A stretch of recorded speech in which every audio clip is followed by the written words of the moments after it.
The headlines say it all: inflation cooled in June, the biggest dip since 2020.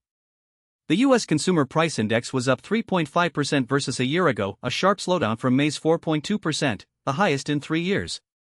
From May to June, prices fell 0.4%, the largest monthly decline in modern times. The good news, the report from the Bureau of Labor Statistics, comes largely from a drop in oil prices. The surge in inflation that spiked the spring after the U.S.-Israeli attack on Iran and the near closure of the Strait of Hormuz finally eased as petroleum became cheaper. Gasoline prices fell below the $4 a gallon mark, and other energy-intensive items like airfares slipped lower too. Even the core CPI, which strips out the volatile food and energy numbers, fell to 2.6%, down from 2.9% a month before, and was flat on a monthly basis. This suggests the underlying trend is cooling, but the core figure catches the eye of the Federal Reserve, who keep a close watch on these numbers. Still, not all is rosy. Oil prices bounced back in recent days after the ceasefire with Iran ended, raising concern that a sharp rise in petroleum could ripple through the economy again.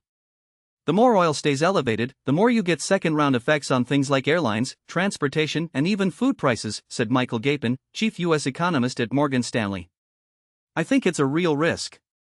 Nevertheless, the June data look promising for a continued cooldown later this year. Consumers who have been battling inflation for years can find some relief in falling gasoline costs, and wages grew just enough to keep pace with price changes for the first time in a couple of months. Beyond the pump, grocery prices rose a modest 0.2%, and shelter inflation, the biggest component of the CPI, kept cooling. The longer-run question remains how much of the easing will hold once oil prices settle. The Fed will be watching as the picture sharpens.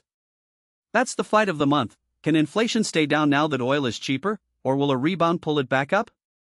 Only time will tell. Thanks for listening. Humor Big Weather.